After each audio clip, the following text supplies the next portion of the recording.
This is another one of those cliff baits. So when I got done building the Seducer, which was about a year ago, and I had made that lip that made the Seducer do what it did, you know, I couldn't leave it enough alone, and I started playing with that lip and some smaller size baits, just see what it would do. And I came up with this bait right here that I have named the Sweetheart.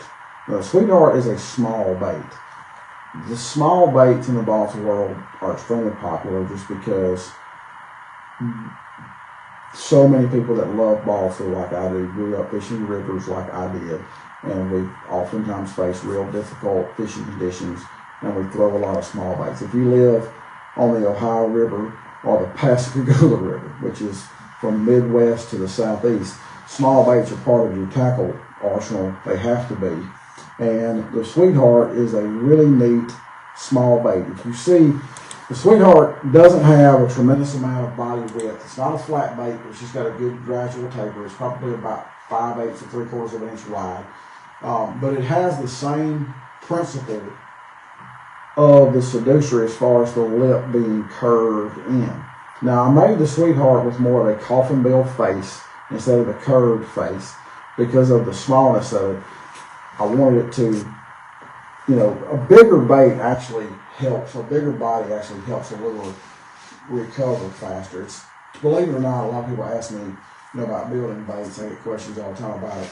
A larger crankbait is way easier to make and balance and get to run than a smaller crankbait. Anybody that builds a lot of them will tell you the exact same thing. The coffin bill on this bait just worked better. I started off with a scaled down design of the same lip that was in the Seducer.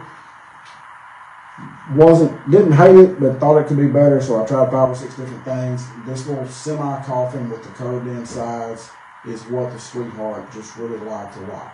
Now, what makes a Sweetheart cool to me is it is tighter. If you put this bait next to, say, the other small baits that we have that are super popular, you put it next to a peanut, you put it next to even a runt, and this bait is honestly, it's about the same body size as a runt. This is a small little fella. This bait is a tighter swimming action than the runt or the peanut. What I love about this is I throw these small baits a tremendous amount in the fall of the year. And the fall of the year is when our water is always the clearest. I have fish follow my bait to the boat in the fall of the year, and I watch them swim off. I know that sometimes I need just a little bit more natural swimming crankbait, and that's kind of where the Seducer came from. You know, I wanted a small profile bait that was a little more natural for that clear water situation. So everything I'm saying here is the same thing I said about the Seducer. It's just a different scenario. This is the Seducer on the Pascagoula River, where there is no gizzard shad. And if there are any gizzard shad, there's no bass there that are large enough to eat them, so the gizzard shad are in heaven. The Seducer is the same concept, same principle as the Sweetheart. The Sweetheart is just a much smaller offering. So here we go. We've got a runt, and we've got a little cliffy. So the little cliffy is, for those of y'all that are familiar, the little cliffy is bigger for sure. If I can hold these little fellas. Bigger for sure in size than the Sweetheart.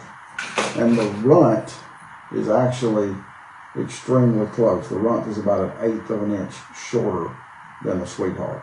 But as far as width is concerned, it's about the same.